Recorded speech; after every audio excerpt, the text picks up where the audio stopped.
This week on the Jock and Nerd podcast, we are beginning our journey through the action movies of the 21st century with a review of 2011's The Raid Redemption. Plus, The Marvels gets its first teaser trailer, Deadpool 3 casting news, Frank Grillo's DCU role revealed, HBO Max rebrand and new name announced, and more, all in this edition of the Jock and Nerd Weekly for Monday, April 17th, 2023. This is Frank Grillo. You know me. But who are you? Are you the discerning, sophisticated type of person who enjoys all the latest comic book and superhero TV and movie news? Pop culture references, witty banter? Me neither. I'm just here for the dick jokes. Check. Check one. All right. This is for all you fans out there. Let's give it up! We talk it, we nerd it. We funny, disturb it. We talk it, we nerd it. We spoiler alert. Oh yeah! Hello, listener. What's up? Thanks for pressing play, and welcome to the Jock and Nerd podcast, where we give you comic book and superhero, TV and movie news, reviews, and whatever we choose. Jock and Nerd. My name is Imran. My name's Anthony. He's the Jock. He's the nerd. And joining us, the founder and president of the Frank Grillo fan club. It's Rug Boy. Rugs, how do we sign up? Do I got to send a self-addressed stamped envelope? Yeah, you gotta walk around without your shirt on. Okay. And you gotta have at least 2 days worth of stubble on. Okay. And you gotta talk with a gravelly voice. And that gets you in the door. And put it in the envelope. Oh, that doesn't even get you. It doesn't even get you in. It just gets you in the door. Just gets you in the door. No, you got to collect some box tops, put some of your pubic hair in an envelope, send it to Rugs, and you'll be a member of the FGFC, Frank Grillo fan club. Sure. Hey, we have some Frank Grillo news, actually. Oh, my God. Oh, shit. Oh, you're opening with Frank Grillo? No, we're not. I'm just teasing it, but we got other shit to talk about. We're going to dive right in. The Jock and Nerd podcast. Wow, what a tease. I know. Slow your Grillo. We'll get to the Grillo. The first thing I want to talk about is a new trailer for a new MCU movie. The last movie we're getting this year, The Marvels, that has been delayed, was coming out in July, is now coming out in November. 7 months ahead of the release, they have released a teaser trailer showcasing the team up, this cosmic team up with Captain Marvel, Monica Rambeau, and my favorite Miss Marvel, all in the same movie. I'm Miss Marvel, Kamala Khan, Photon, and Carol Danvers. This is kind of been a crazy trailer release. We'll get into a little bit of people's reactions. But what did you guys think overall of this teaser? Are you excited for the Marvels after watching this, Anthony? I watched Adam Does Movies. Shout out to Adam Does Olinger, Movies, who was on our pod, and I completely agree with him in that the trailer looks fun. It looks fun. Marvel knows how to cut a good trailer. They play Beastie Boys. So I love that Beastie Boys drop. Yeah, you're getting all that nostalgia, and it looks fun. It looks like a fun movie. The power swapping thing looks like a fun gimmick for a movie. And can create some interesting situations. They don't really go into what the movie's about other than that, so you're just basing it off of that, and it looks like a fun comedy, or kind of like a comedy. It's it leans into the comedy a lot in this trailer. Yeah, and what I'm most happy about is I get to see some women smiling, so that's good. Jesus. Well, the Beastie Boys song at the beginning of this trailer says, "Don't you tell me to smile." Oh my God, it does. That's the opening line. Oh, they used that for a reason. So I'm glad we got women smiling, because I'm sure 300,000 of those dislikes were coming from people that didn't like when women weren't smiling. So that's the big news here is it's like 365 most plus disliked most disliked. What's funny is Marvel video. YouTube has stopped showing the dislike numbers. How do people know that? I don't know. Apparently it's accessible somewhere. I'm looking at the thing. I see 492 likes. There's a dislike button. There's no number there. Apparently you can still find out. So I don't even know why they're disliking it if nobody can fucking see the number on the dislike. anyways, what I do like is how we saw at the end of Miss Marvel. Spoilers if you haven't seen it. Kamala Khan zips out of her place and is replaced by Carol Danvers smashing through her closet door. And you kind of see that their powers are entangled. They say every time one of them uses it, they get switch places with a other one instantly. And that could provide a lot of interesting stories. But I love how like Kamala Khan almost steals this whole trailer, right? Her lines are funny where she's like, is this an Avengers test? As she's floating in space, the fucking Flurkin attacking and her freaking out, and seeing her family is also exciting. They were great. So like, but it's, was that your mom in there or is that her mom? Did you know that the girl, very similar. The dad is in trouble? I did hear about that a little bit for something. What was he in trouble for? I don't know. Look it up. It's pretty. Yeah, whatever. It's fine. It's fine. Don't look. He dressed up like the Hulk to go with her to Avengers Con. A very sweet thing he did. Let's just all remember that. All right. But I agree. It looks like fun also. But is this what kind of tone? Is this like a TV tone, a movie tone? Is it a comedy? It's supposed to be. It is just a teaser. We don't know who the bad guy is. Yeah, it looks like it's going to be what we expect from Marvel now. Like, this is the new version of Marvel. This is what we get. We get Thor: Love and Thunder. We get Ant-Man. We get these things where they're like, it's jokey. It has a little bit of drama. It's going to have a little bit of action. It's going to have Easter eggs. We know. It's like, we've been doing this over and over again. I don't think this is the hill to die on for like Marvel movies. We've already experienced, like, coming into Captain Marvel, Brie Larson pissed off the fan base. So I understand the animosity there. She was like telling, we didn't make this movie for you. And she, blah, blah, blah. So she was she was like causing herself problems by going at the fans.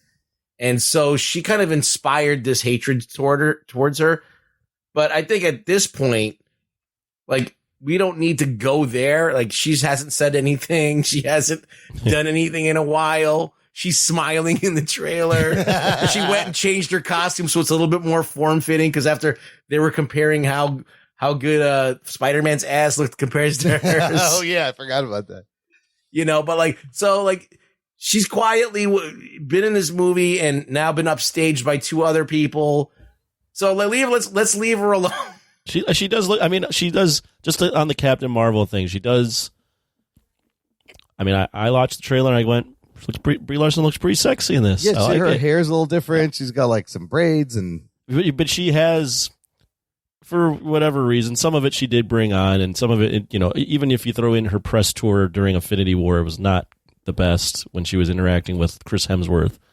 So she's brought on some of the hate, and now she's just like the most hated actress in a Marvel leading role. Some of it through some fault of her own, some of it just through losers on the internet that want to hate on, amplifying it to an nth degree. Yeah, and women, people hating strong female leads. So whatever. I liked her in the trailer. Yeah, no, they got three fun leads. It's going to be great to see them interact. And there's those rumors of her that she was kind of a nightmare on set and she was clashing. And honestly, in her defense, looking at this, I guess I'd be kind of pissed too if I was an Oscar winner and I had a single movie named after my character and I come into this, I'd be like, hey, what? Wait a minute. Yeah, but you know what? The first movie was okay, not that great. It really wasn't that good. Made $1 billion. It wasn't good. It wasn't really that good, and not a popular character right now, and honestly, very just overpowered. You need, they needed to bring in something, other things, and maybe this power entanglement is this clever way of taking away her powers, which they usually do in the sequels. Oh, yeah. But she's a way overpowered character, so having someone to bounce off of, I think, might help, and having this power entanglement thing might help as well. But let's get into the mechanics of this power thing. So every time that they use a power, it kind of goes round robin. The next person. That's what it seems like. Is because I think it's if you use it for an extended time, from what I heard on the internet. So if you use it for a second, maybe not. But if you use it for 20, 30 seconds in a fight, you'll. But like, what order does the switch happen? Because we see I don't know. Kamala and Carol switch places like twice, but then you also see Monica Rambeau and Kamala switch places in the beginning. Again, Monica Rambeau's touching a energy wall she shouldn't be touching. She didn't learn from fucking WandaVision. What do you do? She likes to touch things She's like, for what's some this reason. shimmery thing? I'm going to go touch it. And then bad shit always happens. Yeah. It's like a baby. It's like a Now, baby when they first see something new. My biggest criticism of this trailer is not whether this whole controversy about Brie Larson or strong female leads or the status of Marvel and who's smiling. It's that I don't like these new costumes at all. No? Oh, they're like not great. Kamala Khan's costume is fucking disgusting. Oh, they did. It makes her upgrade look bad. Like it looks bad on her. Hers is bad, and then they made Brie Larson's really dark. Like Yeah. you can't tell that it's blue, yellow, and red anymore. And then Photon is like blue and white and black or something. Well, hers is kind of more comic accurate, but the other two, they actually had decent costumes from originally. They did. Like I don't know she why they did just that. got her costume. Exactly. And they're going to change Yeah. it like they did with Spider-Man. They got to change it fucking three times in a movie. But you know what that is. I know Selling toys. they made yeah. They're No selling one's toys. buying them. No one's buying those toys. Why even bother? I don't even Also, know you anyone got- who has a Captain Marvel action figure. You got Nick Fury in here. That's kind of cool. Looks like we're getting a female accuser type person like Ronin. Yeah. Yeah, and then very boring looking. yeah, they're all very dark and Yeah, they put like poop brown on her. yeah. Yeah. It doesn't really stick out. But I mean, I'm intrigued by the one scene where it looks like they're all fighting each other. Are they training? Did they turn on each other? There's also the one scene where it looks like they're on another planet. There's an Asian guy there, and then there's all this colorful dancing where Brie Larson's looking around like, what the fuck? Oh yeah, there's a Bollywood dance number going on, which is great. And Amir and his beard is there, her brother in full force. Oh, you love that beard. And lots of cats, lots of flirkins. So honestly, look, for a teaser trailer, yeah, they don't show you what it's about, but I was like, oh, this looks fun.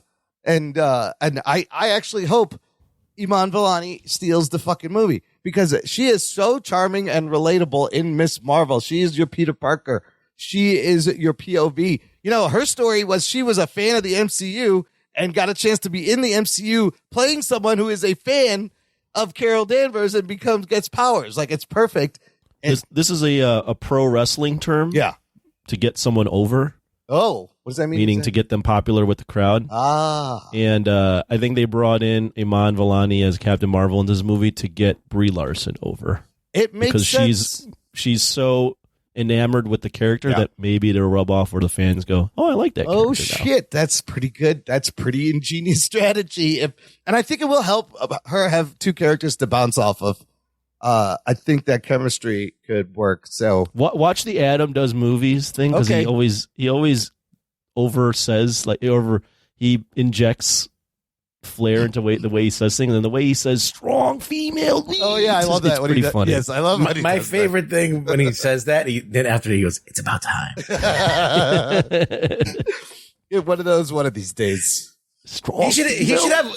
He should have way more of a following. By the way, He's very funny. Yeah, I think he's doing some good stuff. He's very funny, and the little side comments he says after, like under his breath, always make me laugh. We gotta have him back on. Yeah, we should have him back on. No, his stuff is great when I'll catch it. I'm starting to see some of his reels and shorts pop up, and I'll just watch them. So. I believe he's on TikTok. That's where he's gonna. Is he on TikTok? I think he'll do it. I don't know. Probably everyone is. I am still. No, I haven't even downloaded the app still. Can you believe it? There's no need. You just see it on Instagram. Some of the things. You do. So whatever. Listener, let us know what you think of the Marvels. Are you excited? Join the conversation. Join our Facebook group called Jock and Nerd Nation. There will be a link in the episode description of this episode. It is a closed group just for you.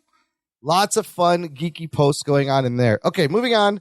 Got some casting news. We're going to stick with the MCU. Deadpool 3, that we are all excited for. A rated R movie coming out September 2024. Apparently. Wow, that's a while from now. Yeah, it is a while. But they are getting, and we already know, Hugh fucking Jackman's coming back as Wolverine. Crazy, right? Cool. They are getting the whole gang back. Karan Soni, who played Dopinder, is coming back. Leslie Uggams, who played Blind L, is coming back. Wait, which one was Dopinder? Dopinder was the cab driver. Oh, okay, and then who's this next person? Blind Al. Remember Blind Al was the old black woman in his apartment? Oh, yes. Yeah. Okay, all right. So those two characters from both the movies are coming back, and then just revealed this week, Morena Baccarin is coming back as Vanessa. Love the Morena Baccarin. And the dude, Stefan Kapicic, who played Colossus, is also coming back. So interesting. This is now a Deadpool movie with an X-Men in it, right? 2 X-Men. 2 X-Men. Technically, Deadpool is an X-Men, No, Wolverine. Oh, and Wolverine. Holy shit, 2 X-Men. Other rumors, Scott Snyder has mentioned a recent rumor that Mobius, Owen Wilson, and Miss Minutes and the TVA from Loki possibly will be involved, meaning does Deadpool jump timelines to grab Hugh Jackman Wolverine and pull him in? That'll be interesting. All of this I love so far. What do you guys think? Getting the gang back together, Hugh Jackman, the TVA, Deadpool 3. What is going on here? Go ahead, Ruggs. Hey, toss it to me. Look, I feel like it might be easier to just. Okay, you have 2 ways of going about this. Either you're going to go, okay, we're going to recreate the X-Men from square one, introduce a whole new origin and blah, blah, blah. Or you just use the multiple universe thing, multiple timeline thing to just be like, oh, I'm just going to pluck them right out of the Fox timeline. Right. They already exist. They already have their own backstory. They're just popping into the Marvel universe. You've seen Xavier. Is it that universe or wherever he came from from Doctor Strange? I don't know. That could be another universe where they're already there or they've been popping in and out. Who knows? I don't even know. I didn't write that shit, but but that's what I'm thinking. If they're just going to do it like this, they might kind of take a shortcut to accelerate it, but I don't think that's the best way to do it. Because now you're stuck with all the stuff, all the baggage from that other stuff.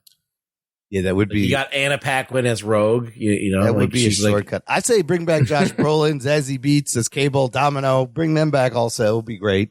Anthony, excited for the return of the whole gang in Deadpool 3? I do like this. I mean, the Colossus is kind of a joke, but it fits that universe. I like the fact that it just seems kind of crazy. And they're mixing in the Deadpool stuff with some of the Marvel stuff potentially. So, yeah, I like it. Yeah, with Loki and the TVA. I don't know what to expect out of this movie, which is good. Multiversal shenanigans are rated. Oh, I'm excited. I can't wait. I think Colossus, you kind of need Colossus there, right? As like, he was in both of the movies. They're buddies. It's a great character to bounce off of. And yeah, I mean, it's really not like Colossus, the Colossus I liked in the comics. I was a big fan of Colossus, but it's a completely different guy. But they do have fun. It is like a fun where he bounces off of that guy. He's got a Russian accent. That's the same. He does have the Russian accent, yes. So, yeah, we'll see what happens. I'm excited for that one. All right, let's get to the Frank Grillo news, everybody. We did talk, I think a few weeks ago, that Grillo, was it last week? Was after he's done with Crossbones and he was looking to get a role in the MCU. Well, this ties into the James Gunn announcement about the Chapter 1 Gods and Monsters. The first thing that they are making is Creature Commandos, and everybody reporting, right, yes, Creature Commandos. Animated Creature Commandos. But Frank Grillo is all but confirmed that he's joining the cast to play Rick Flag Sr. in Creature Commandos. Geek boner. Rugs, I'll tell you who the rest of the cast is. There's some great cast there.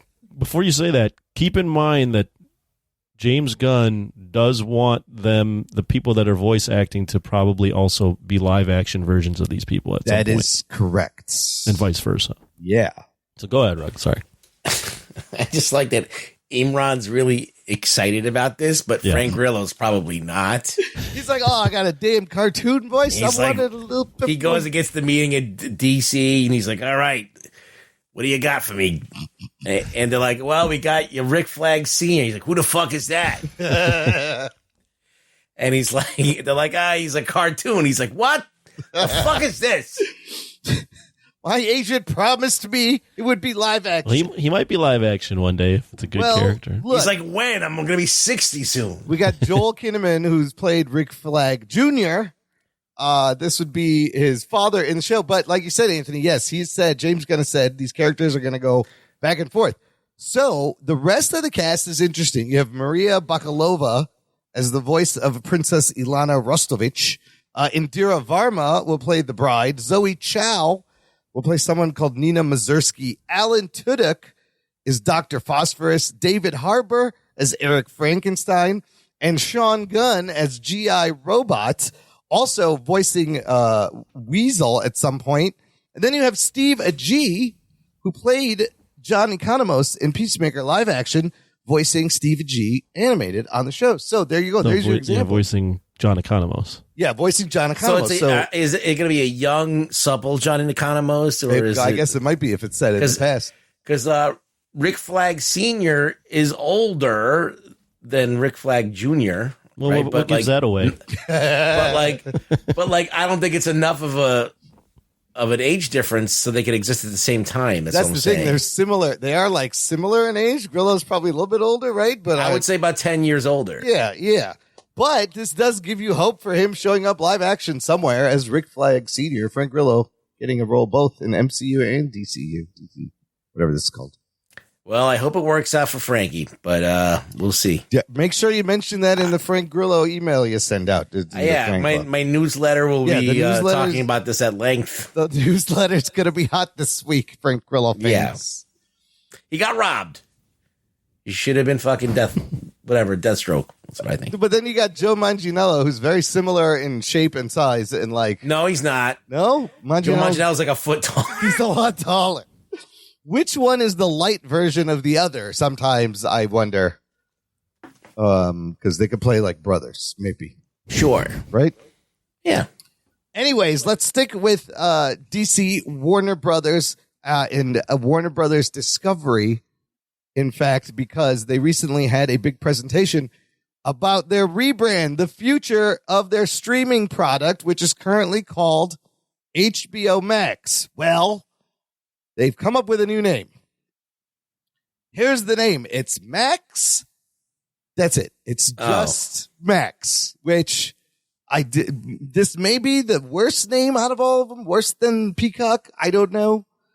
Because what is Max? It's good. It's also becoming blue. It's going from purple HBO Max to everything's blue, and it's just Max. Anthony, what do you think about this rebranding? They dropped the important part of the name. I don't understand. I guess they wanted to make this so there was because of all the Discovery content that's coming over. Yeah. Not be so HBO focused, but yeah, HBO is the best brand to have featured. Max is not good, not a great name. It says nothing. Still not as bad as Peacock. Peacock's the worst. Oh, you think Peacock's the worst? It's the worst because everyone's just going to say cock. The cock, which we've anybody been doing. with any funny bones are going to say cock. Yeah, they're just going to say cock. Max is not great because it's just like, I mean, it's a name. I guess you could say to the max, but there's not a some good. 80s slang. Yeah, no, it's not. It's a name, and it's just like doesn't tell you anything. Max will launch in the U.S. May 23rd. They should have just called it TV Max or something like that. Or if you would have just thrown like Max TV or Max Plus Max. I don't know. Max is not great to work with. No, so yeah, like you said, they're going to be getting, on May 23rd, it's going to turn blue. It's going to say Max. If you're a subscriber, you'll get more Chip and Joanna Gaines things, house flipping shows. It actually, and then it makes it close when you go Max. Yeah. Makes it closer to Cinemax. Yes. Which is not the brand you want to be. You do think of Cinemax. Absolutely. You're like, you're thinking, I'm going to see some late night softcore porn. Some Red Sheet Diaries with David Duchovny. Yes, Cinemax right there. They are promising on average more than 40 new titles and TV shows, seasons every month. Wow, that's a lot. And they're going to add a lot. Well, that's a lot of the reality TV. That's going to be a lot of the reality TV stuff, which is easy to produce. So, right, yeah, this thing is merging. Here's the pricing structure. Currently, HBO Max, I think, is like $15 a month, $16 a month. So there's 3 tiers. There's one, and these names aren't the greatest either. There's one called Max Ad Lite. It's $10 a month or $100 a year. You get 2 concurrent streams and some ads, I guess. Then there's Max Ad Free, which is like the current one, $15.99 a month.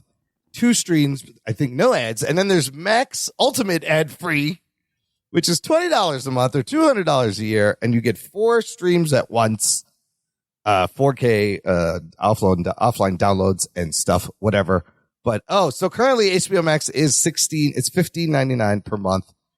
That's good. The price is going to stay the same for the ad-free plan, but the supported plan is $10. So lots to choose from. They announced a lot of things, prequels to Game of Thrones, and other things, but I'm just going to mention two of the things they released during this presentation.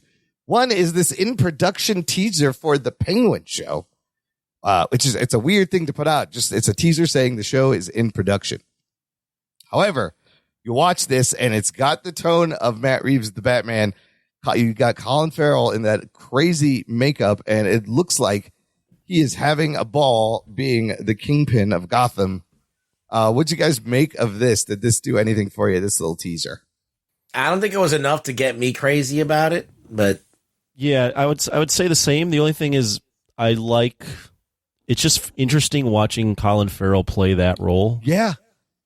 So the hook is you get to see Colin Farrell be a limping, overweight Italian guy that kind of looks like a penguin, which is kind of almost sells itself. It's crazy. Like you can't even tell it's him, and he's clearly I got the sense that he's having a ball playing this character and chewing the scenery. You also got he grew up he's an Irish guy. Yeah, he's got a thick Irish accent. So he probably grew up and he was I'm watching mobster movies going, I wish I could do that. I want to do that one day. Now you get to do it. I like the limp when he's walking up the stairs. Yeah, that's funny. He's got the little penguin fucking shuffle. Waddle. And then that one scene where he just blows the guy away and starts laughing. I was like, fuck, that's pretty maniacal. When they did it where he was laughing and the wrinkles were on his face, I was going, wow, that's crazy makeup. Yeah. Makeup is fucking fantastic. It looks really good. I mean, I'm looking forward to this. I don't know when it's coming out. Clancy Brown is playing Salvatore Maroni, and you got Christine Milioti playing Sophia Falcone. So a good cast, and it's in production. So the other thing they mentioned, this is kind of out of our wheelhouse. We're not big Harry Potter fans. It's Harry Potter news, but this is kind of big news. But look, clearly this is a big fandom, has a huge fan base. Harry Potter fans, love the characters that have played these characters. The actors to them are the definitive actors who played these characters. Possibly, they have announced that working with J.K. Rowling, they are going to reboot Harry Potter as a TV show, recast the whole thing, do the books all over again, essentially do the stories that were told in the 7 movies, possibly giving them a 10-season commitment, taking 1 season to do every book, in hopes that I think they want to make it more diverse and stuff. But this is kind of crazy because the Harry Potter franchise it's a couple of years old. It's maybe 20 years at this point. They tried to do the spin-off. Yes, Fantastic Beasts didn't really hit as well. No. So is it smart, or is it a move of desperation? They clearly we have this IP. We need to do something with it. J.K. Rowling is problematic in certain cases also, but they're decided to go ahead and work with her and then just redo the stories again. So what is there for Harry Potter fans who have seen this done once? They're going to give them the same shit again, but maybe fleshed out more detail, taking more time. I don't know. I have no skin in the game here. I don't. And that's the thing. I don't either. So I was like, this is a tough. I'm going to make this a trifecta. I have no opinion on this whatsoever. It's just crazy. It doesn't bother me either, right? You can just recast it. It's try to make these characters like all these fictional characters. I don't know why it would bother you. You don't care. I don't care, but I think it's crazy that they're doing this so soon. It is a little soon, right? Right? So I agree with that. Let me tell you my Harry Potter story. It's not really a great story, but it's my only Harry Potter story. The first time I ever saw Harry Potter, I was in college, and my college was I in college? I don't fucking remember where I was. I was in college. I think I saw my friends were super pumped to see Harry Potter, and they were like, "Go see Harry Potter with us." I was like, all right, fine, I'll go fucking see this stupid ass movie. I went and saw Harry Potter and the Deathly Hallows Part 1. That's the first ever Harry Potter movie I see. Okay. 1, 2, 3, 4, 5, 6, 7. So the 7th movie. So obviously not ideal. Yeah. And I hated the fucking movie. I was like, this is the worst shit ever. I don't know why anyone likes this. Granted, I went and saw the 7th movie. Probably not the best place to start. Yeah, did you know what was going on? But from that point on, I already knew I didn't like Harry Potter because I thought the books were fucking weird looking. I thought the little freaking kid with the glasses riding a broom or whatever the hell he's doing on the books was stupid. And I saw the movie, I think is stupid.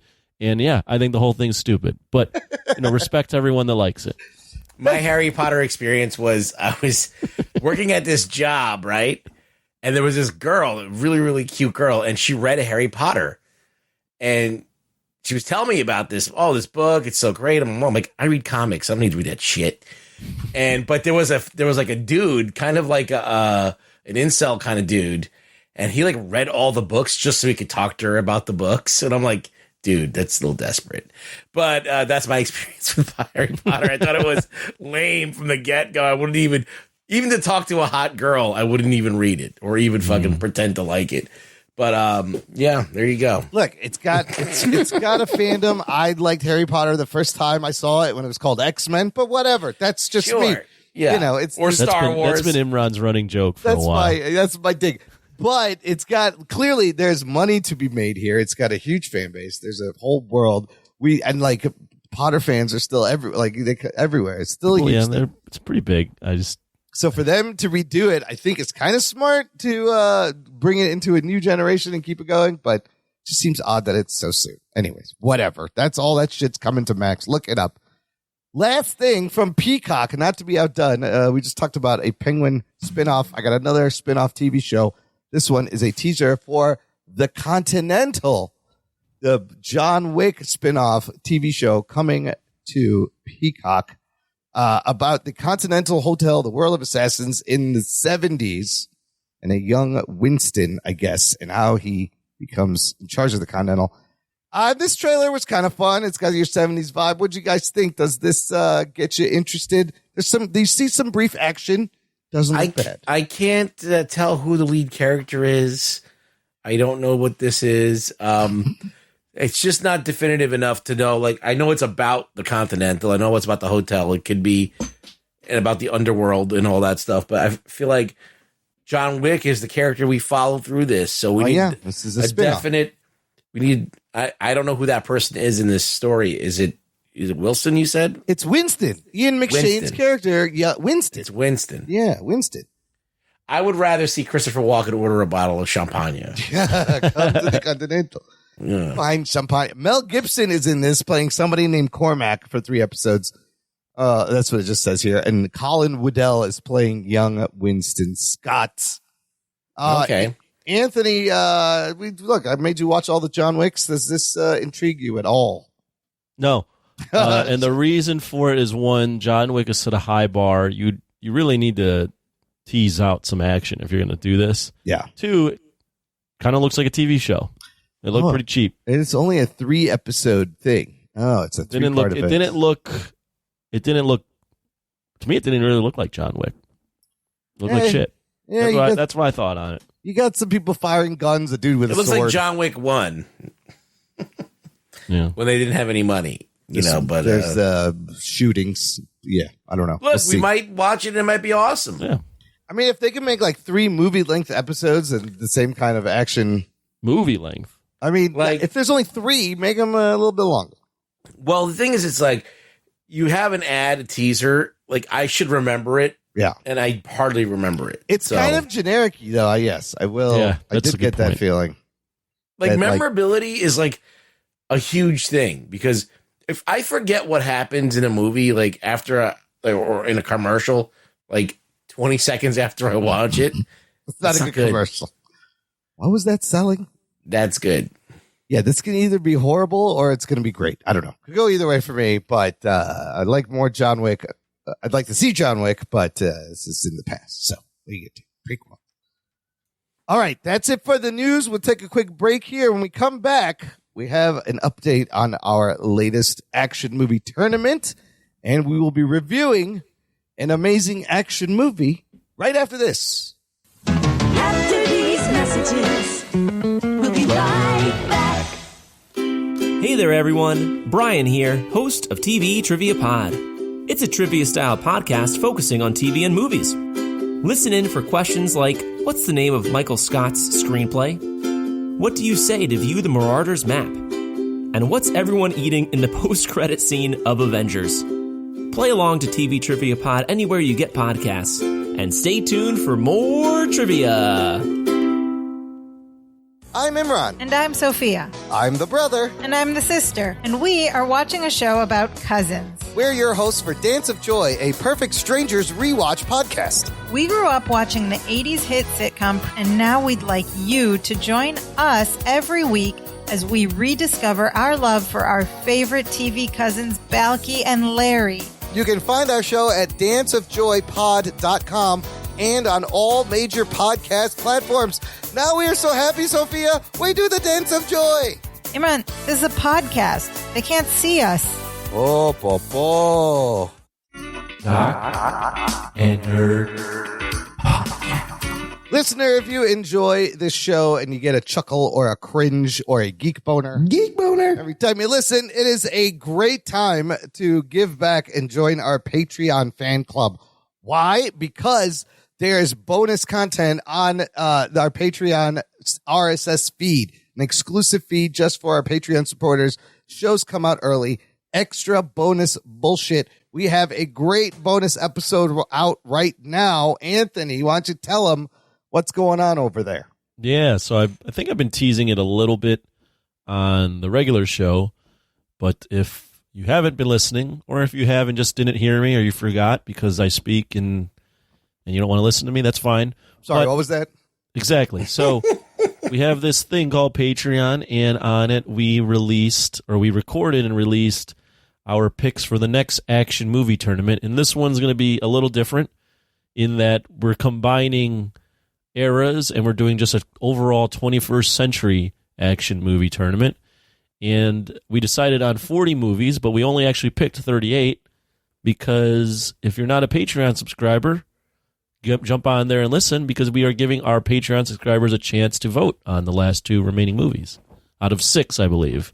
There is a Patreon exclusive poll to vote on the last 2 slots. Shout out to John Bellotti Jr., who always joins us to help us pick these movies. Oh, yeah. He was on there, too. And, 40 is a lot. Who knew there are so many wonderful action movies in the last 23 years that it got kind of out of control. But I'm glad we're doing 40. So we need your help to pick the last 2 slots only on Patreon. This poll will be open through April 23rd. So there is still time to sign up and vote and listen. Listen to the episode first. You'll hear the list of movies. Then you can vote on the movies available to fit those last 2 slots. There also will be a little bonus update going up with your what's happening so far, the results of the poll, some of the comments we got, and suggestions for action movies. Lots of fun stuff over on the Patreon. You also get Discord benefits. We do a monthly Discord hangout. This month's hangout, April 2023. It's this week. It's the day after this show posts, Thursday, April 20th, 8 p.m. Oh, my God. Be there or be rhombus, be rectangle. And there's a You Pick It tier where you can pick any movie you want for us to watch and review. Lots of fun stuff. Love our Patreon community. Join it today. Talking nerd. And in fact, for this week's movie review, here's a little bit of spoiler alert about the 21st Century Action Movie Tournament. One of the movies on the list is 2011's The Raid Redemption. That is what we are reviewing right now. Here is your spoiler alert. Strap yourselves in, you fucks. Spoiler time. One of these cult great action movie that came out in the 2000s on Rotten Tomatoes. The Raid Redemption, sitting at 87% tomato meter, 7.5 out of 10. Also 87% audience score.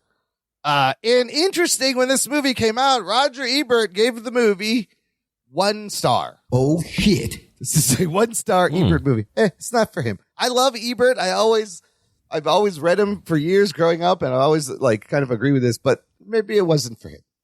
I don't agree with this clearly 1 star. Not. Yeah, clearly not. I don't know. I don't agree. The budget of this movie, a slim $1.1 million. Box office doesn't make a lot, $9.3 million, but goes on to make another $10 million on DVD in the US. In the UK, becomes fifth best-selling foreign language film on home video in 2012. So this movie lives on. It's spread around by word of mouth. This is an entirely Indonesian production. What is the language they speak over there? Is it called Indonesian? Or Malay, Indonesian? Yeah. Indonesian, yes. So it is not in English. It has subtitles.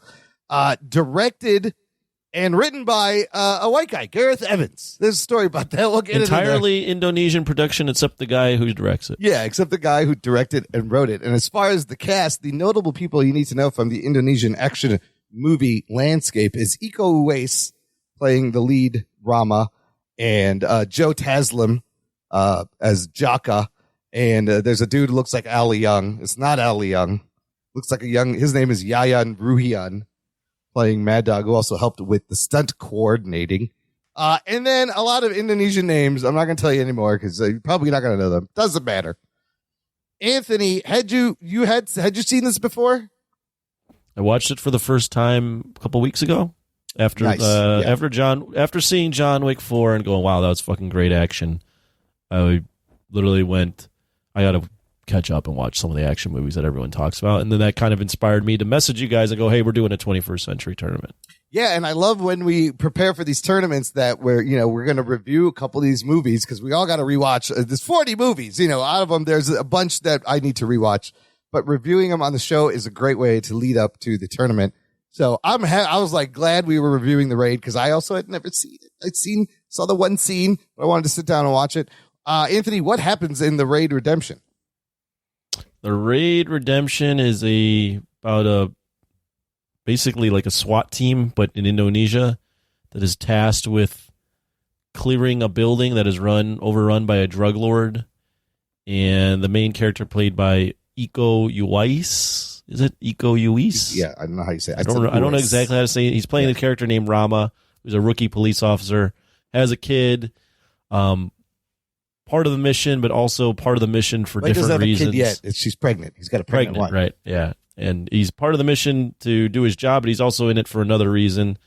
And the basic premise is they just got to fight their way up the building and clear it out. Yeah, they kind of go in under weird terms. And yeah, there's some twists, twists there, but that very basic premise. But it is essentially kind of like your Mad Max Fury Road, where they made it from one end to the other, then they got to go back, and it's just fucking action all the way through. It's this, they just got to go up, and they got to survive. And then come back down, only way out. Yeah. All right, well, let's get into it. After watching it for the first time, finally, what are your thoughts once the movie ended? Why don't you start, since you're the last one that's seen it? Okay, yeah. And I actually, I watched it twice. I rented this thing, and I ran it twice. Holy shit. Yeah, I see why people consider this one of the best action martial arts movies of all time. This is an experience. It's visceral. It's violent. Amazing hand-to-hand combat. Great gun stuff. And just the long takes of the fight choreography and the way the camera work is like married and very specifically melded with this fight choreography, I thought was amazing. Some of the fighting look fucking real. Like at points, it's not real. Some of it looked like, I'm like, somebody must have got hurt here because some of the shit looked absolutely like they were getting the shit beat out of them and they weren't acting.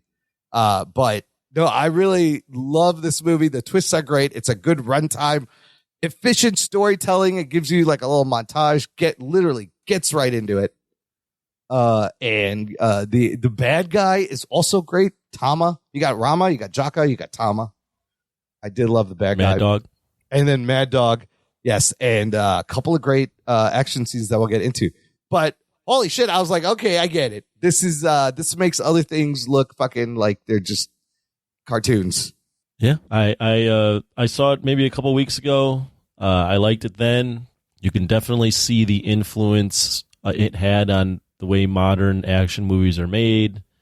Up until this point, there was a high prevalence, some used well, some not very used very well, of shaky cam and quick cuts, and this movie went against the grain and did longer takes. There was shaky cam, don't get me wrong, but they were using it in a way that kind of enhanced the film. Yeah.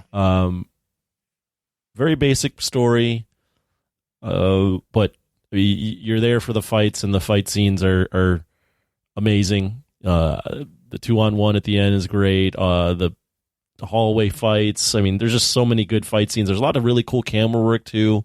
The scene where they're cutting a hole in the floor and then the camera follows them down the hole in the floor, and like you said, brutal action. You get enough of Rama to know who he is and what he's fighting for, and this isn't Schindler's List. This isn't This isn't that. But what it's trying to accomplish, it is, I mean, almost flawless in terms of providing action that is just easy to watch, fucking brutal, gripping, well choreographed, and you're right, like looks real. It looks real. The handheld camera work in this is amazing. There's a lot of it, but it almost at times feels like a documentary.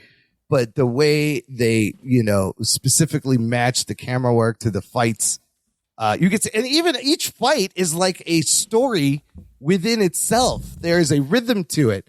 There is a middle and end. And a beginning, there's a conclusion. Like the fights itself are choreographed to tell a mini story within this larger story. Ruggs, what's your take on The Raid? You've probably seen this a number of times. Oh, yeah. So let me give you a little bit of a runway here is that, so Ong Bak comes out in 2003. All right. It breaks the door wide open for this area of martial arts. So like, even though Indonesia and Thailand are not the same thing, you're moving south. You're moving south into all these from the Hong Kong stuff. Yeah, right? we're getting away from Hong Kong. We're looking at now in this is Salat. We had Muay Thai in Ong Bak. But anyway, Ong Bak was a movie that was not the greatest story, but Tony Jaa electrified and introduced like all this hard hitting. This is what I think.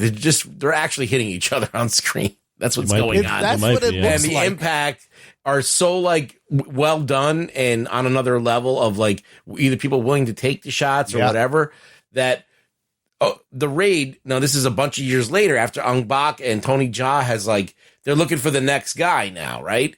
And Iko Uwais is this guy who's a master at Salat, and Gareth Evans go out there and he shooting a documentary about this martial art, and then this gives him the idea to make this movie. So he is showcasing this martial art that we've never seen before in this movie. Yeah, tell me about, what is it called? This fighting style is called Pencak Salat. Yeah, I mean, I don't know. I'm not an expert in what it is, but I mean, it reminds me a lot of like Krav Maga, but like Indonesian version. It's just like very direct, bone crunching, direct hits. Like there's not a lot of like, waving your arms around and shit. And like, it's very, very visceral. Like, so I've never seen fighting like this where these dudes are throwing their elbows and as weapons. They're using their knees. Their body weight a lot of the time. Yes, a lot of it's full body fighting. There's, jabs and punches, but a lot of elbows and knees and propelling your knee into the guy's head. It looked fucking real. I was like, how is this not real? To add on to Ruggs and continue after this, Ruggs, is we were getting away from the Hong Kong stuff, and the Hong Kong stuff was getting very wiry, very wushu, wiry, flying around. And starting with Ong Bak, it brought the martial arts and the action back to a little bit more of a brutal edge. Yeah, there was like in the 70s and 80s, Sammo Hung did a lot of the direction of the movies, and also Jackie Chan directed a lot of his own movies, and there was this whole idea of like letting the shots stay. You're not cutting all the time. You're letting the martial artists show you the art. Mm-hmm. And I think that Gareth Evans was a fan of this shit, and he like brought that into. And I think that I watched an interview he did, and he was talking about how he just like basically was like started watching all those movies that he grew up with over and over again and just analyzing it. So he was analytically trying to make a really good martial arts film. Like he wasn't just like flying by the seat of his pants and like Indonesia going, let's see what the fuck happens. No, he him and Iko Uwais and Genghis Khan guy, whatever his name is. I keep forgetting his name. Mad Dog. Oh, Ali Young.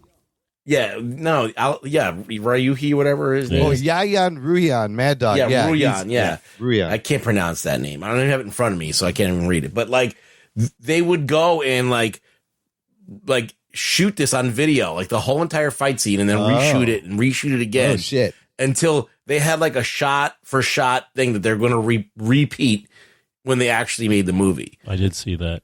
And so he was meticulous about it.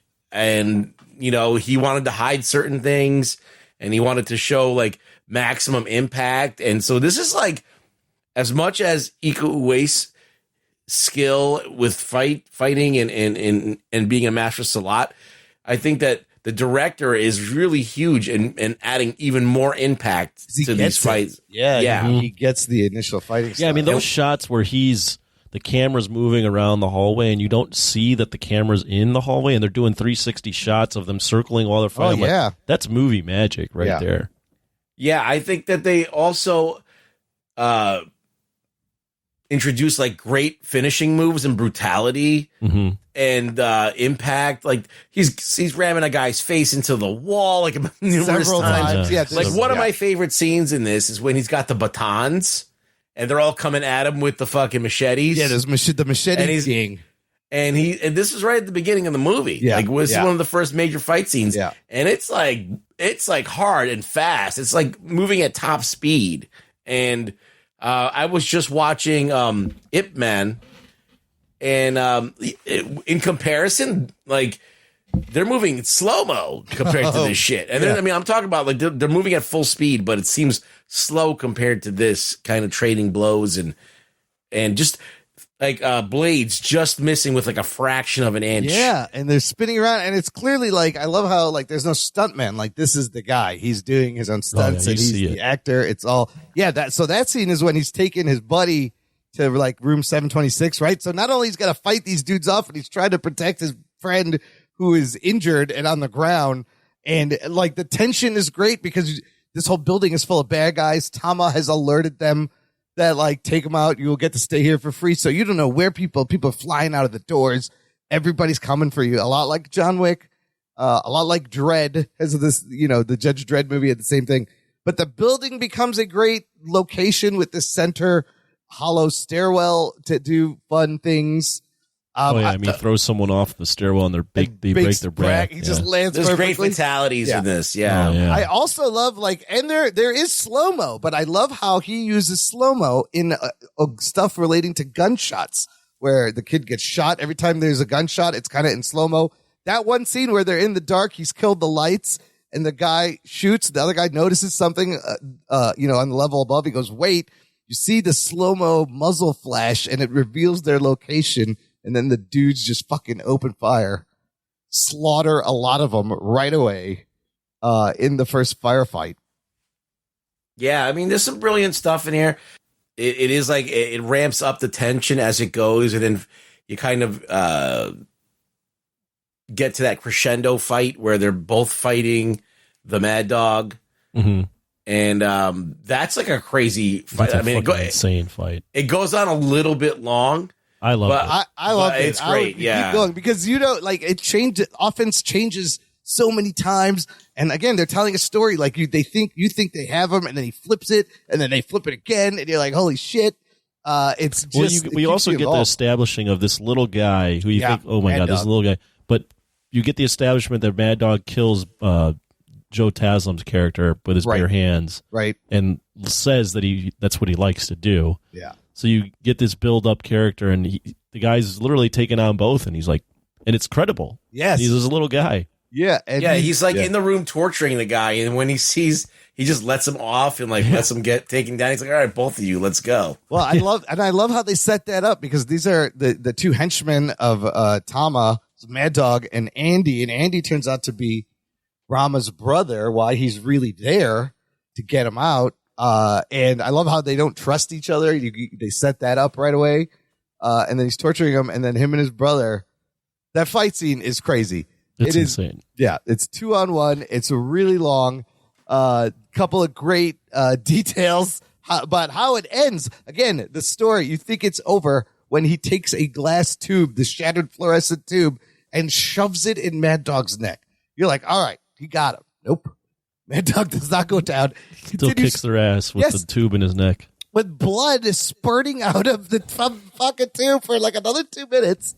until Rama gets him and like just fucking drags it across his neck. God, it's so fucking. During that graphic. fight, Mad Dog does this crazy ass move where, like, he's clearly smaller and he can't flip the guy with his feet on the ground. So he kicks his feet out and uses his body weight to pull the other guy in the air flip him and over. Flip him. I was like, that's fucking impressive. I didn't even think about that. Yeah, it's move. very memorable. This is one of the things about this movie is that I remember it after I watched. I remember like a lot of this crazy shit. How about that other kill in that one hallway scene where he throws a guy through the door? The door is broken. Oh yeah, he puts his neck through it. Yes, he grabs the guy's head and kind of throws his legs backwards, slams the guy's neck right on the jagged, broken pieces of the fucking wooden door. I was like, oh my God. That one's awesome, but going back to when he kills Mad Dog, I'm watching it now. First off, there's really good music throughout it.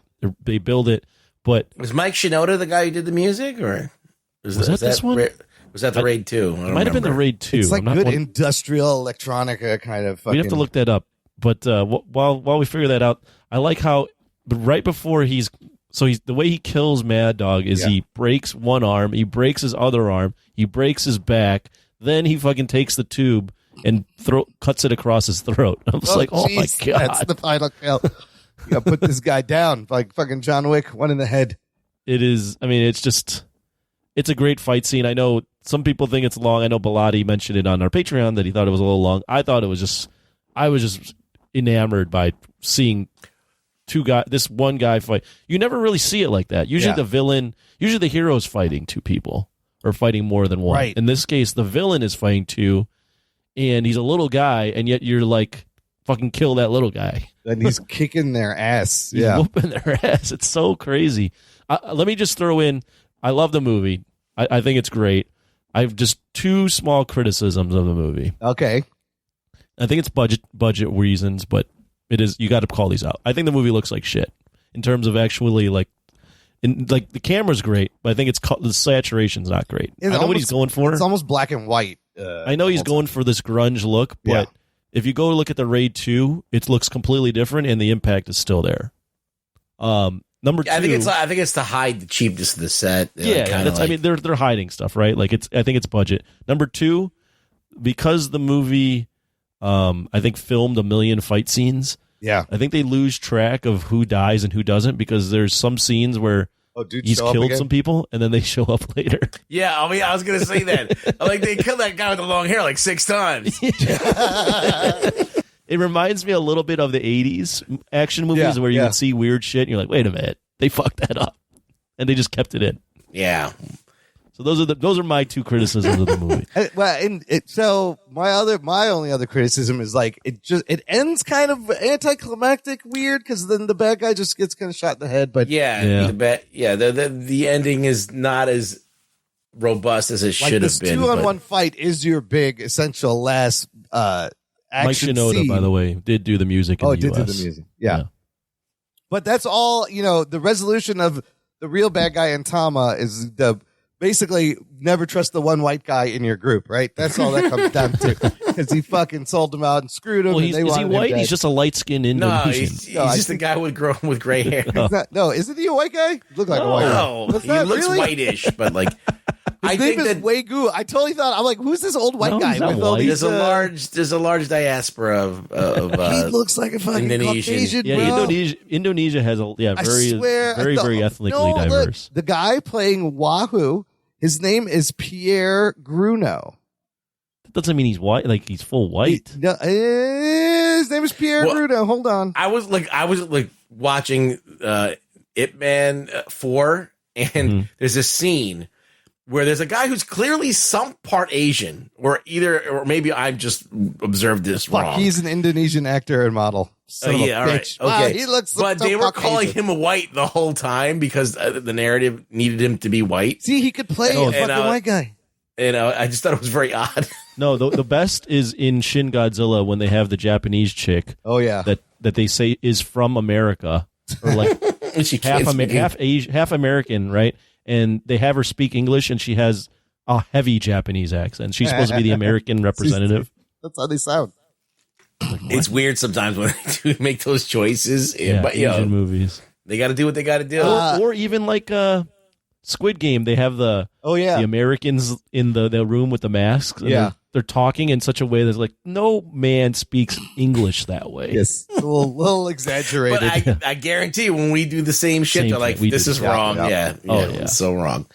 But that's just part of the deal. So part of the charm, right? Yeah, it is fun. I love the couple of other great scenes. Well, yeah, they're going through the rooms, but then the propane tank into the fridge bomb. Oh, that's great. That's fucking great. That's good. The one where they're hiding in the walls. Yes, the hiding in the walls is crazy. The guy just shoves his machete and cuts his cheek, and he just barely manages to wipe the blood off, so he doesn't notice. That's well done. That's really well done. And I really like Tama, even though the main guy they're after doesn't get to fight. His intro is fucking great. He's menacing. He's just executing dudes as they're on their knees, and then runs out of bullets and just gets a hammer. And he's like, I'll be right back. But I loved I really bought him as like a psychotic. You don't know what this guy's going to do. He's a crazy motherfucker. I thought he did a good job. And there's some twists. You have the brother twist. You have the bad cop who thinks he's not a white guy going in there to eliminate Tama, and it's actually they sent him in there to get eliminated to die. Yeah. Nobody knows they're there. They can't get any help. It's also clever. Like they take out the truck right away, so they have no transportation. Like it's very well done. His system of communication in the building. When he bum rushes the dude out the window and they fall into the fire escape from outside. That looked pretty cool. Let me ask Ruggs this real quick because he definitely saw this the earliest. Did you see this like right around when it came out?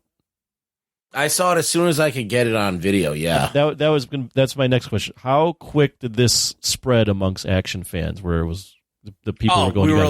We were like all like, oh, you got to watch The Raid. You got to check this movie out. Like all the people that I had a small group of guys that were really into action movies, but I would always get everything first because I'm just like a maniac like that. I have to get it like as soon as it comes out. So you knew about this right away.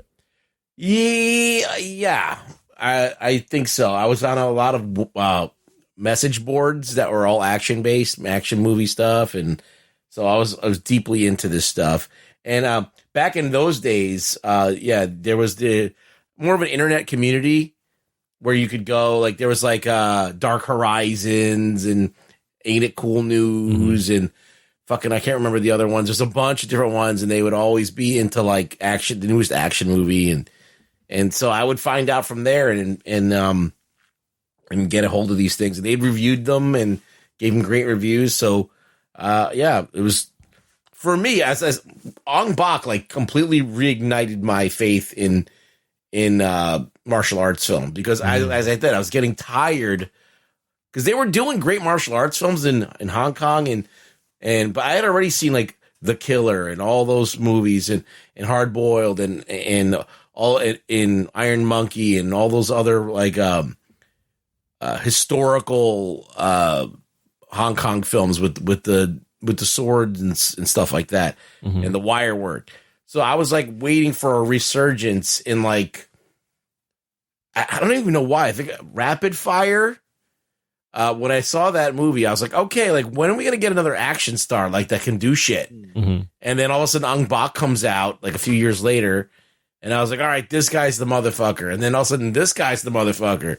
And then all of a sudden, there's been like a whole resurgence of this stuff, and John Wick is like the pinnacle of it. Yeah. So I'm glad that these movies are because of John Wick now getting a little bit of riz.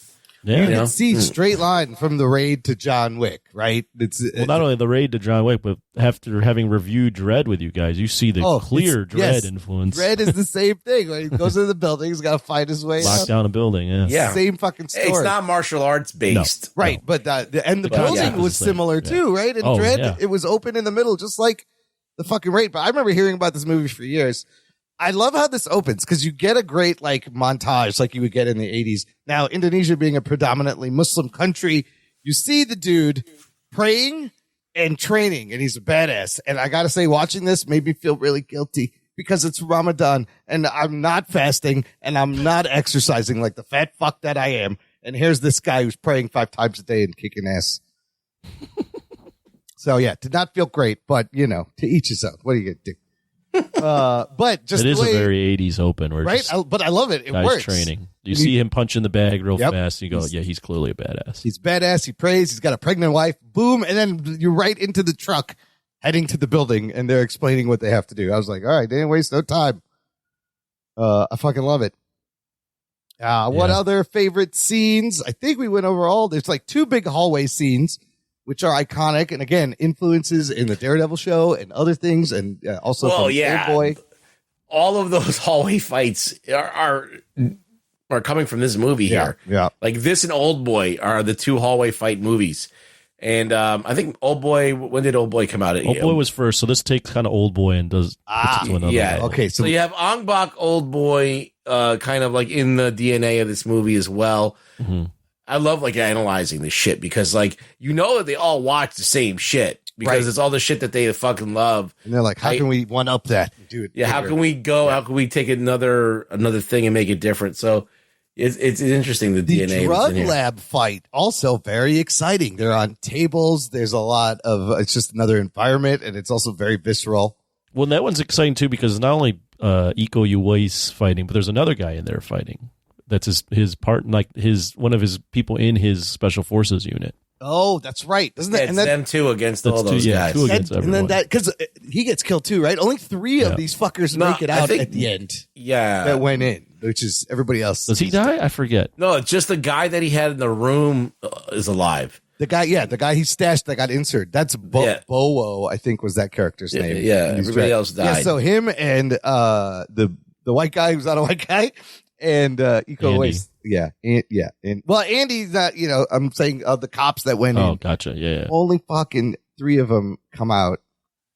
But some of the shit, dude, really like viscerally made me fucking clench my butthole a little bit. Like when he takes the knife and stabs it into the thigh, and then like twists it and fucking drags it. Like there's some fucking. What's good shit about it though is it is brutal. Yeah, it doesn't shy away from the brutality, but it doesn't glorify it. Yeah. It doesn't live in the brutality. It's not like gory for the sake of being gory. Yeah, it's not. Yeah, it's not.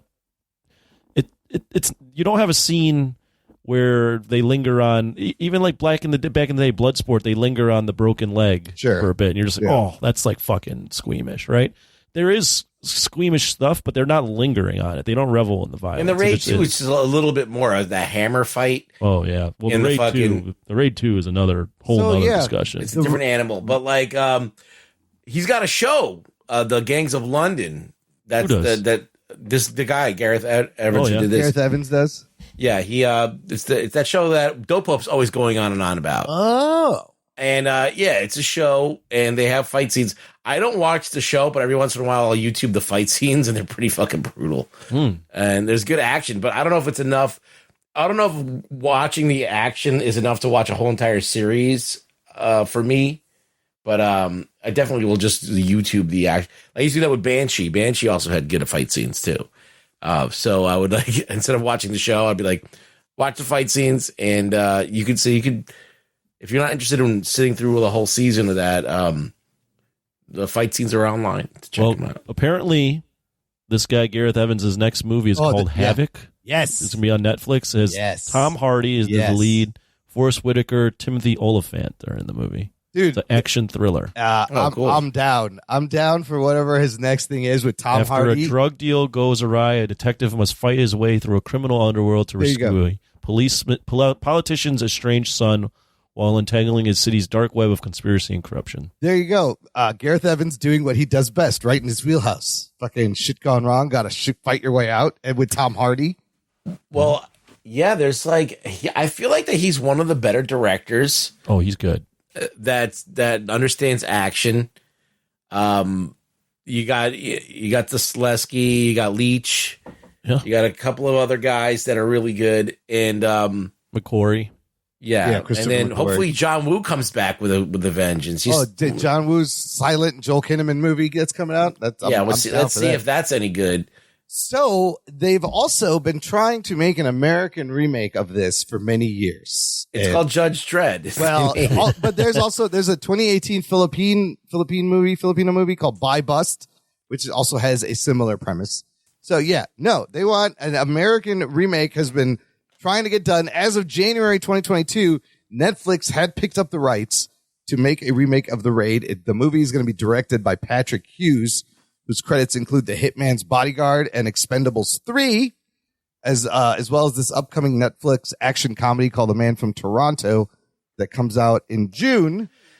Pretty tough. Yeah. If you want to see Ong Bak, Iko Uwais, and Joe Taslim? No, I don't know if Joe Taslim. He's in everything. But No. but what's his name?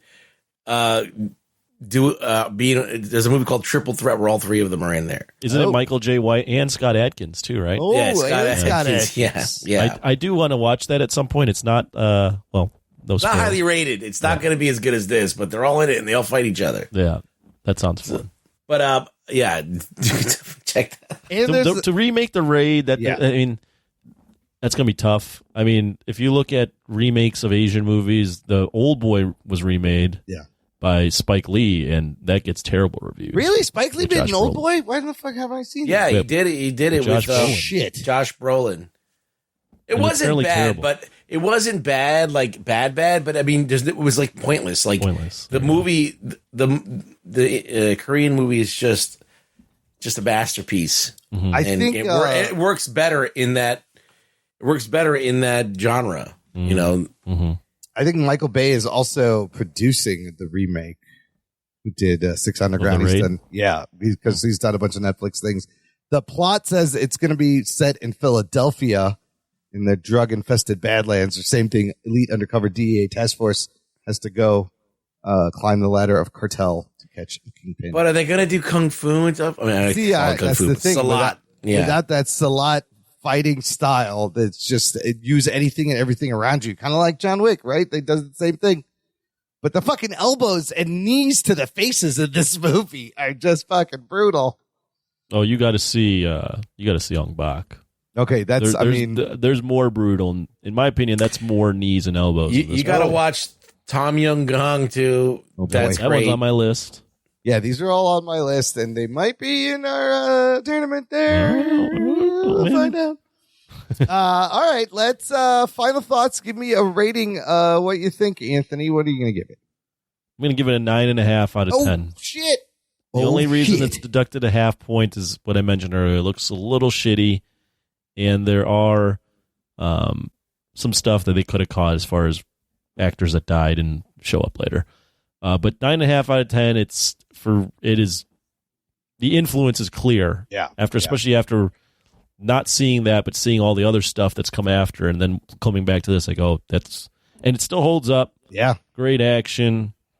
Iko Uwais is very impressive. Very simple premise, but it accomplishes it works with that premise, and it's really everything you can ask for. And if you like action movies, if you like martial arts, it's all that. It's fucking great. I loved it. It's top tier. It's amazing fight choreography and camera work. And yeah, like you said, I think just for the fact that it's influenced so many things and kind of changed the game there, I could easily give this a 9 for the action movie grade. Absolutely. Ruggs, what are you going to give it? I think I'm going to give it a 9 as well. It's got a little bit of a letdown of an ending. It doesn't end in like this crazy spectacular way. Right. It kind of goes out on that one fight scene, and then there's like a epilogue afterwards. But other than that, and a few other little things here and there, I think it's really, really remarkable, and it does influence like a whole genre. Remember, it's just a guy in a hallway beating people up. I mean, that's basically what's happening most of the time. Going up and down stairs and floors. Yeah. But to make that this good, that's a talented director and a really good fight choreographer and a very talented person who's doing the stunts. On the budget they had. The $1 million. So it's commendable in that way, because like they don't have all this limitless budget. They don't have all the fancy sets. They can't go anywhere. Like The Raid 2, like it goes out into the world and they do all kinds of things and they're on different locations and they got a lot more stuff going on. But this movie's so small. Yeah.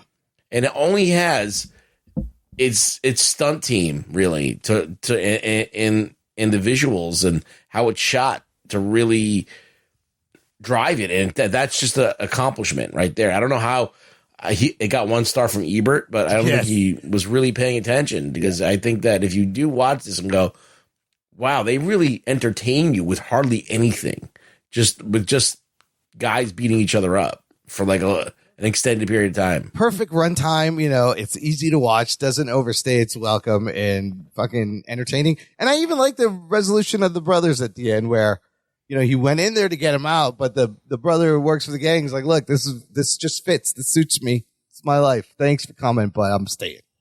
It needs a stronger female lead. Is that what it means? Strong female lead. Strong female lead. Yes. Mm-hmm. All right. Good stuff. That was it's definitely, you got to watch if you are into action movies. It's part of the language now, and this is where it all came from. And the sequel came out in 2014. Maybe we'll do that one too, because now I definitely have to see Raid 2. Oh, yeah. We'll talk about this. Yeah. Okay. Let's do some news from the nation. It's time for news from the nation. It's time for news from the nation.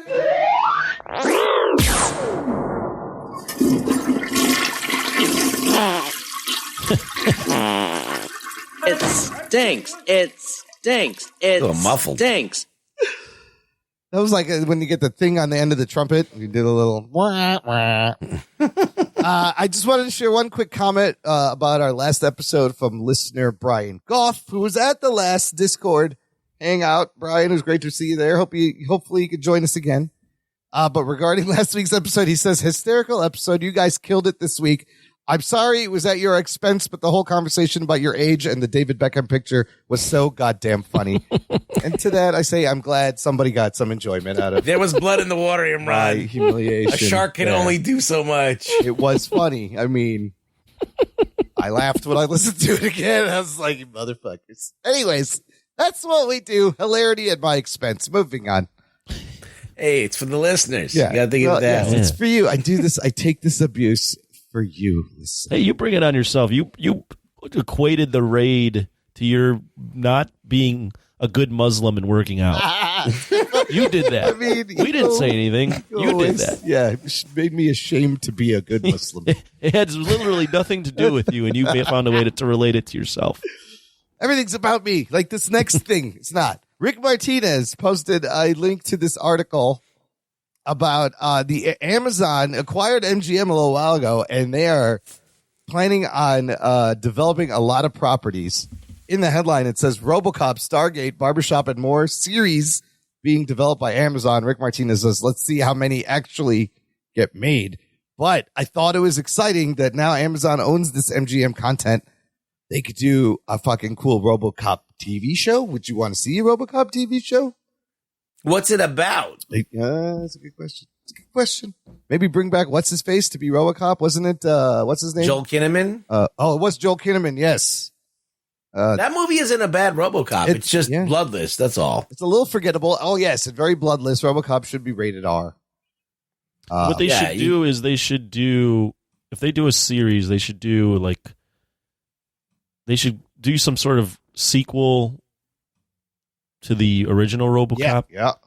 And still put it in the future, but do it where something along the lines of another RoboCop has to be created, but it's been banned for a while. Oh, I like that. Gone rogue. And but the crime is really high up there, and they feel like they need a secret group needs to start, create another RoboCop. Something like that. Like they got to dust off the old RoboCop. Yeah, they got to dust off the old program and bring it back, and they got to find the right guy, and maybe you don't have the guy get brutally. Maybe the guy volunteers. Well, you could do fucks this him up in a different way. Like it's 30 years later, and what is it? OCP? Was that the name of that company? Yeah, OCP. So maybe OCP's gone defunct, but somebody brings it back, and they're actually the hero, the protagonist, to bring it back. Oh yeah, a good RoboCop, and maybe you do it a different way where OCP gets defunct, the police actually become corrupt, yes, the government's corrupt, and OCP.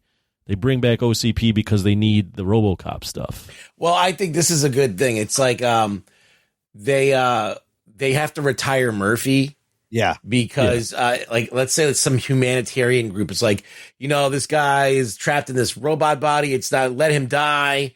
And so because of the pressure, they like close down the RoboCop thing and they have his brain frozen somewhere and they have to bust his brain out. So it's Murphy. Oh, it's still Murphy's brain. You put it in a fucking new robot body. A new RoboCop. Yeah, fucking PETA gets mad and cancels them. Now you can still have Murphy, the character, continue on with just different in a new body. Oh, that's fucking sick. Yeah, I believe. Look, there's a lot of comic books about RoboCop. Just fucking, and some of them are There's really stuff good. to mine there. Yeah. The other IP Deadline is reporting that they were going to consider rebooting Stargate, Legally Blonde, Fame, Barbershop, The Magnificent Seven, Pink Panther, Thomas Crown Affair. They got a lot of stuff to play with now that they bought MGM. Of course, the Creed universe thing is also happening over there at Amazon. So should be exciting as Amazon expands with all this shit. Wait, so Amazon bought MGM? Yes, Amazon bought MGM for, it was a lot of money. $8.5 billion in March of last year, 2022. But why is there an MGM like app if that's the case? Why don't they just soak up all that shit? They bought the studio. Yes. Oh, so and I don't think they bought. Yeah, they just bought the content. Content, yeah, and they have a huge just the library. IP. Yes, they have a huge library of content. So Amazon is going to use the MGM content IP to bust out some franchises. They have a lot of shit, MGM. Yes, they do. Yes, they do. They're also very old. That's old. I love that opening. Yeah. The tiger or the lion. That's the lion. And if you want to sync up Wizard of Oz to Pink Floyd's Dark Side of the Moon, after the lion roars the third time, you press play on Dark Side of the Moon. That's what I remember. And it does. The Dark Side of Oz. Yes, it's the dark side. It does sync up. It's get really high and do it. It's a lot of fun. Okay. Let's finish up with some what are we watching now? The Mandalorian is ending this week, Anthony. Next week we will be reviewing season 3 of The Mandalorian. Have you caught up at all? I have. I've watched 6 episodes. Oh, What, 7 and 8? There's 8 coming out this week, so I have 2 episodes left. So yeah, I've caught up quite a bit, unfortunately. Okay, well, look. Well, fortunately. You are at that point. Okay, I'm not going to spoil 7. I'm just quickly going to say. Don't spoil 7, but you want me to give you some quick thoughts? Yes. I don't think it's that bad. Okay.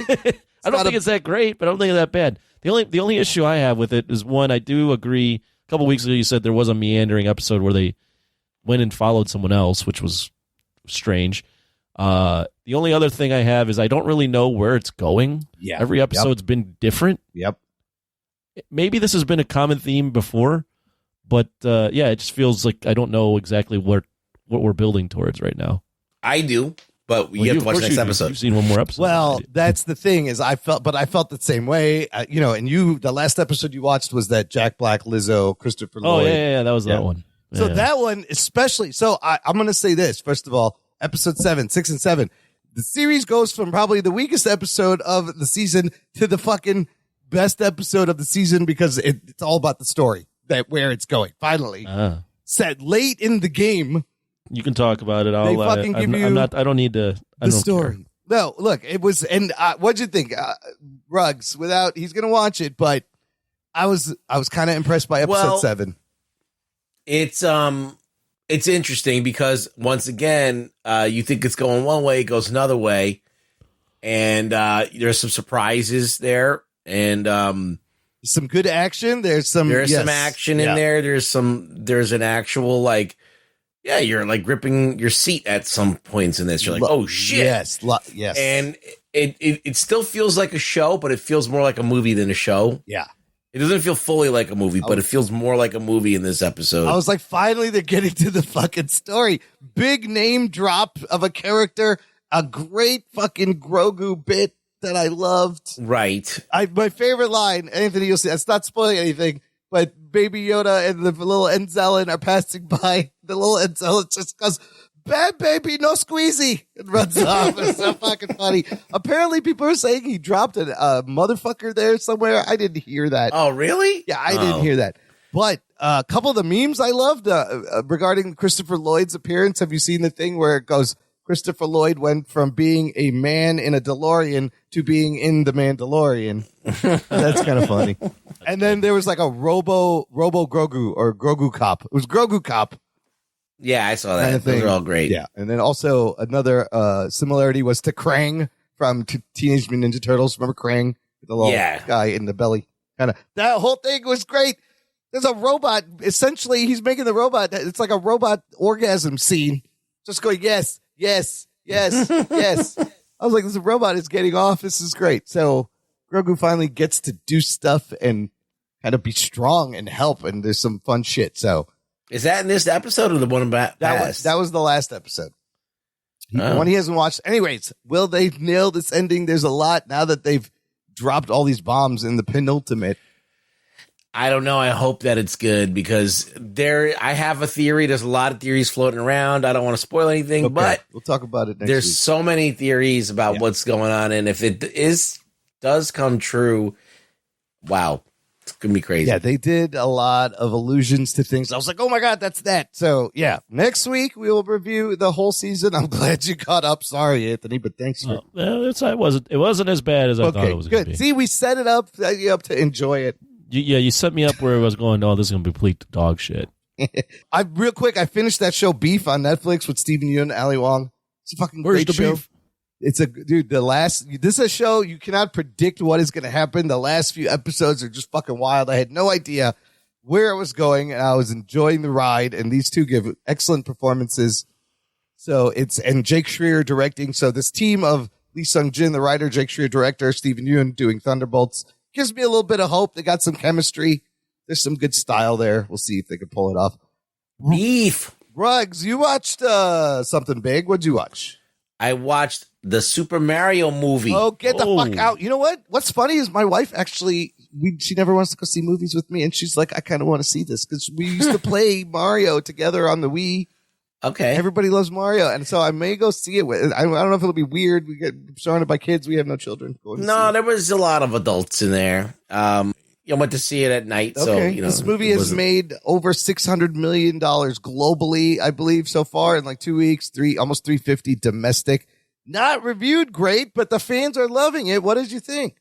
Well, if you're going to go to this movie, okay, there's two different things you can do when you do a video game movie, right? You can either A, try and make it something that it's not so it appeals to people, which is what they did in the first Super Mario movie. They tried to make it a sci-fi movie. Right. And they tried to make some kind of weird reason. There's a Koopa City and this and that, blah, blah, blah. Dystopian future, weird shit to justify what it is. Or you can just do the game. Right. Just live in the game. The game doesn't make any sense, but just live in the game. Try and incorporate the game as much as possible. You do your Easter eggs because at the end of the day, Mario is not Shakespeare. It's not fucking right. High concept stuff. It's just this guy wanted to make a game and he made a game and it wasn't really about the story. It's about, is this fun to play to move this character around? Yeah. And year after year, they kept using the same character, putting him in different situations. The games are not related to one another. What does Mario Kart have to do with Donkey Kong? Nothing. But they kind of they exist. So to put all these different things into a movie and make them work, it's not going to happen. It's not going to happen in a good way. So if you're going in there looking for a great, this didn't make any sense. What the fuck? No, this is what it is. So if you go in knowing that, and it is what it is, it's good. They do, give Princess Peach some agency. Sure. She's not a damsel in distress. They go a little too far in the opposite direction, make her a girl boss, or that's what they're saying or whatever. But that's fine. But she's just she could just good at everything and blah, blah, blah. And it's Mario that has to learn how to do everything and how to do things. So, but at the end of the day, Mario has he's not a buffoon throughout the whole thing. He is kind of in the beginning, but at the end of the thing, he saves the day. And it was good. It was weird. Of course, it's a movie about supposed Italian people with no Italians in the movies for Sebastian Maniscalco. Yeah. How was Chris Pratt's voice, by the way? Did it work? It was fine. It was fine. So Jack Black's Bowser is getting a lot of compliments. There's a song I know that that's loves. the most memorable part. Okay. Peaches, peaches, peaches, Okay, peaches. I don't know what this song is. So that's how it goes. Yeah. Okay. Anyway, that's the song. Yeah. So did you like it? What, the song or the movie? The movie.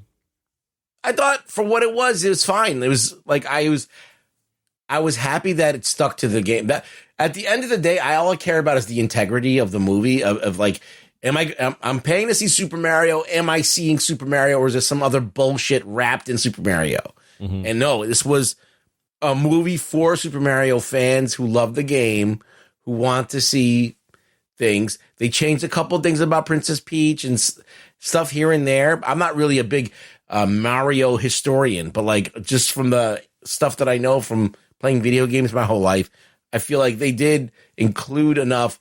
So if you're a kid and you're like 10 years old and you go to see this, you're probably going to think it's hilarious. Okay. If you're a person who is like in their deep 30s that grew up playing Mario, you probably will enjoy parts of this as well. Okay. I mean, it's not fair to compare it to live action because in animation, it's a little bit easier to get away with it. The animation looks amazing. I think the team up with Illumination was a good idea. But I think they're do a good job. It seems like on par with Disney and DreamWorks. Is it a better movie overall than the live action one? What, than the Super Mario that they made? Yeah. Oh yeah. Okay. A million times better. Not even in the same class. Right away I saw articles going, Super Mario Brothers movie, still the second best Super Mario Brothers movie. Like I was like, really? Come on, it can't be. No, I thought it was good. Okay. I mean, I thought it was pretty fun. I think I still might see it. I think I'm going to try to get to see it. Just as I said, it's not Shakespeare. It's very simple. It's the plot is like non-existent, but it's just you do get to see Mario doing Mario things. And yeah, I mean, I want to see some Easter eggs and then reference all the fucking shit that it's in the games. So yeah, okay. Anything else? Anything else notable you watched? I rewatched Apocalypto. Oh, okay. There was no alpacas in it. No alpacas in Apocalypto? What is the I've heard of Apocalypto. What's the premise? Okay, I'm going to give it to you real quick. Because I'm going to have to watch it eventually, but I want to hear your thoughts. Mel Gibson decided to make a movie about Aztec, Mayan, kind of like they kind of like combined them into like some other thing, like because there's aspects of Mayan, aspects of Aztec in this movie. But it's basically the story of a tribe that lives outside of the Aztec kingdom or wherever. And they're they're living in the forest, doing their forest thing. They hunt in the jungle. They live together. They're living like little huts and stuff. And all of a sudden, for whatever reason, I think there might be a plague or something so for whatever reason, people from the Aztec or the Mayan kingdom, I can't tell which one it is, come and raid their village and basically abduct them and are taking them there. And you'll see what happens. But basically, it's a chase movie. Like the first hour or first like 40 minutes is like just you in this village or in this community that lives in the jungle, and you're just seeing like the culture and like kind of like the native people.